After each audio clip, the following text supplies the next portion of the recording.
ఆంధ్ర రాష్ట్రంలో దాదాపు 32 లక్షల కుటుంబాలు కౌలు వ్యవసాయం మీద ఆధారపడి జీవిస్తున్నాయి.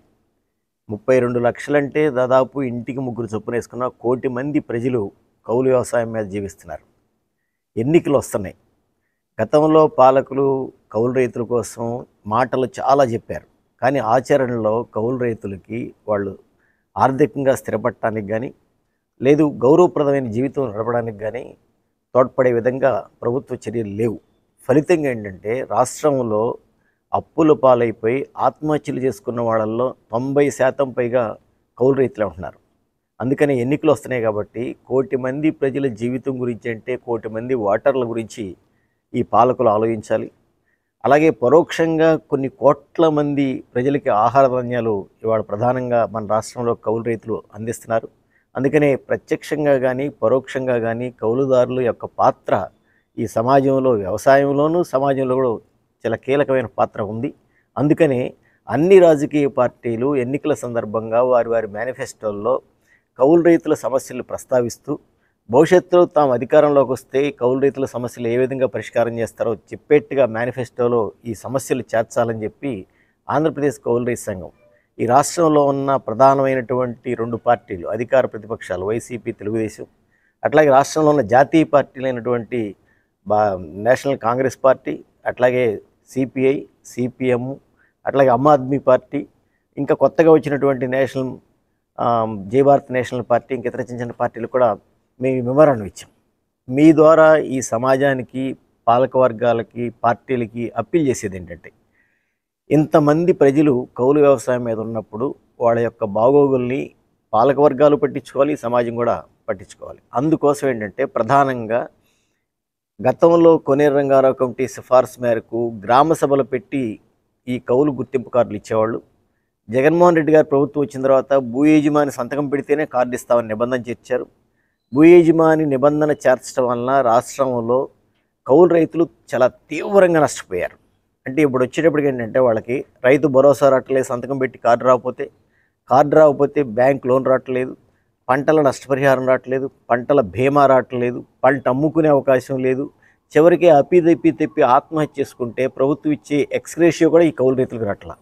అందుకని కార్డు అనేది ఇవాళ వ్యవసాయంలో చాలా కీలక పాత్ర వహిస్తున్న సందర్భంగా టువర్డ్స్ అంటే కౌలు రైతులకు ఫేవర్గా ప్రభుత్వ నిర్ణయాలు ఉండాలి, కానీ భూ యజమానులకి లాభం చేకూరేట్టుగా నిర్ణయాలు ఉండకూడదని చెప్పేసి మేము కోరుతున్నాం.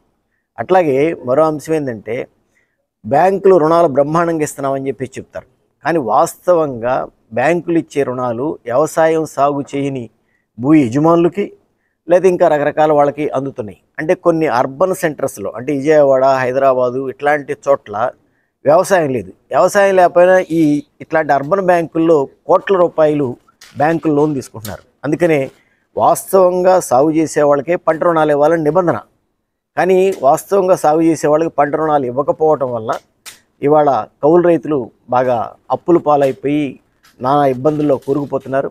అందుకనే పంట రుణాలన్నీ పంటలు సాగు చేసే వాళ్ళకి ఇవ్వాలని చెప్పేసి మేము కోరుతున్నాం. మరో ముఖ్యమైన విషయం ఏంటంటే కౌలు రైతు తమ సమస్యల పరిష్కారం కోసం 20-30 డిపార్ట్మెంట్స్ చుట్టూ తిరగాల్సి వస్తుంది. కాబట్టి ఈ ప్రభుత్వాలు చెయ్యవు అని చెప్పి అసహనంతో వాళ్ళ ప్రయత్నం కూడా మానేసుకునే స్థితి ప్రభుత్వం తెచ్చింది. అందుకని ఏంటంటే కౌలు రైతుల కోసం ప్రత్యేక మంత్రిత్వ శాఖను ఏర్పాటు చేయాలి. వ్యవసాయం ఉంది, కానీ వ్యవసాయంలో నానాజాతి సమితి ఉంది. కాబట్టి అట్లా కాకుండా కౌలు రైతుల కోసం ప్రత్యేకంగా మంత్రిత్వ శాఖను ఏర్పాటు చేసి ఒక డిపార్ట్మెంట్ని ఎస్టాబ్లిష్ చేస్తే వాళ్ళకి కార్డు అయినా, లేకపోతే రుణం అయినా, లేకపోతే ఈ క్రాపింగ్ అయినా, పంట నష్టపరిహారం అయినా, ఇంకోటి అన్నీ ఒక గొడుగు కిందకు వస్తాయి. అంటే పారిశ్రామికవేత్తలకేమో సింగిల్ విండో కింద పర్మిషన్లు అన్నీ ఇచ్చేస్తున్నారు, కానీ అట్లాంటి వాళ్ళకి మేలు చేసే ప్రభుత్వాలు వాస్తవంగా అందరికీ అన్నం పెట్టే కౌలు రైతులకి ఒక గొడుగు కింద తీసుకొచ్చి ఒక మంత్రిత్వ శాఖను ఏర్పాటు చేయడంలో పూర్తి ఫెయిల్యూర్ కనిపిస్తుంది. అందుకని ఆ మంత్రిత్వ శాఖను కూడా ఏర్పాటు చేయాలని చెప్పేసి కోరుతున్నాం. అట్లా ఇంకొక వివక్షత ఏంటంటే భూమి లేని ఓసీ కౌలు రైతులకి రైతు భరోసా ఈ ప్రభుత్వం ఇవ్వట్లేదు. అంటే ఓసీల్లో భూమి అస్సలు లేని వాళ్ళు ఉంటే వాళ్ళకి రైతు భరోసా ఇవ్వకపోవడానికి ఏం నేరం అది? అందుకనే కులం ఇట్లాంటి వాటి వివక్షత లేకోకుండా భూమి లేకుండా ఉన్న వాళ్ళందరూ పేదవాళ్లే. కాబట్టి భూమి లేని ఓసీ కౌలు రైతులకు కూడా రైతు భరోసా ఇచ్చి తీరాలి అని చెప్పేసి మేము కోరుతున్నాం. మరొక అంశం ఏంటంటే ప్రభుత్వం కింద అనేక భూములు ఉన్నాయి. అసైన్డ్ భూములు, లేకపోతే డీకేటీ భూములు, నదీ పరివాహక భూములు, చెరువు లోతట్టు భూములు, దేవాలయ భూములు, లేకపోతే వక్ భూములు, ఇట్లాంటి అనేక రకాల భూములు ఉన్నాయి.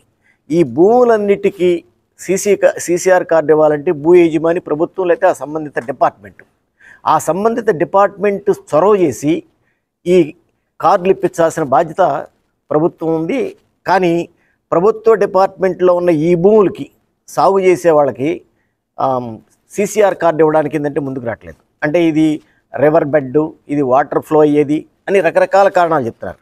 మేము అడిగేది ఏంటంటే పంటేసిన వాళ్ళ పేరు మీద కౌలు కార్డు ఇవ్వాలి, పంటేసిన వాళ్ళ పేరు మీద ఈ క్రాప్ చేయాలి, తద్వారా ఆ నష్టపరిహారాలు అన్నీ ఆ పంటేసిన వాళ్ళకి అందేట్టుగా చేయాలని చెప్పేసి మేము ప్రధానంగా కోరుతున్నాం. అందుకని ఏంటంటే ఇట్లాంటి సమస్యలన్నిటి మీద ఈ పార్టీలన్నిటికీ ఇచ్చాం కాబట్టి వాళ్ళు కూడా చిత్తశుద్ధితో ఈ దేశంలో వ్యవసాయం ప్రాధాన్యత, అట్లాగే ఢిల్లీలో రైతాంగం చేసే పోరాటం యొక్క తీవ్రత, స్వామినాథన్ కమిటీ చెప్పినటువంటి సిఫార్సులు ఇవన్నీ పరిగణలోకి తీసుకుని కౌలు రైతుల ఏళ్ళ సానుకూలంగా మేనిఫెస్టోలో చేర్చి భవిష్యత్తులో కౌలు రైతుల మేలు కోసం, వాళ్ళు మరిగైన జీవితం గడపడం కోసం వాళ్ళ మేనిఫెస్టోలు ఇవన్నీ చేర్చాలని చెప్పేసి మేము ఆంధ్రప్రదేశ్ కౌలు రైతు సంఘం తరఫున కోరుతున్నాం.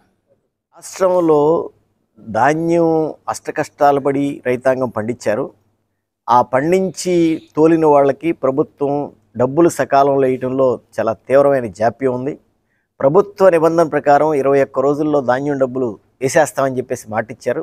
కానీ ఇప్పుడు 70-80 రోజులు దాటిన ధాన్యం డబ్బులు ఇట్లా ముఖ్యమంత్రి గారు చాలా స్కీములకి బటన్ నొక్కి పారదర్శకంగా డబ్బులు వేస్తున్నాం, అవినీతి లేకుండా చేస్తున్నామని చెప్పేసి చెప్తున్నారు. కానీ వాస్తవంగా ఏంటంటే మిగతా వాళ్ళందరికీ ఎన్నో వేసుకోండి, వాళ్ళ దగ్గర నుంచి నువ్వేమీ తీసుకోకుండా నీ ఓట్ల కోసం డబ్బులు వేస్తున్నావు. కానీ మా దగ్గర నుంచి ధాన్యం తీసుకుని మా ధాన్యానికి డబ్బులు ఇవ్వకపోవటం అంటే ఇది క్షంతవ్యం కాదు, క్షమించరాని విషయం. రెండో విషయం ఏంటంటే ఇప్పుడు బ్యాంకులు సంవత్సరంలోపు అప్పు చెల్లిస్తే వడ్డీ లేని రాయితీ వస్తుంది, వడ్డీ కట్టకుండా అసలు కట్టచ్చు. కానీ ఈ ప్రభుత్వ చర్యల వల్ల గడువు తీరిపోతే వాళ్ళు వడ్డీ కూడా కట్టుకుని మరింత నష్టాల పాలయ్యే పరిస్థితి కనిపిస్తుంది. అందుకనే కనీసం రేపు 20వ తారీఖు లోపు ఈ ప్రభుత్వం ధాన్యానికి డబ్బులు ఇస్తే సరి, లేని పక్షంలో 20 తర్వాత ప్రత్యక్ష కార్యాచరణకు వస్తామని చెప్పేసి ప్రభుత్వాన్ని హెచ్చరిస్తున్నాం.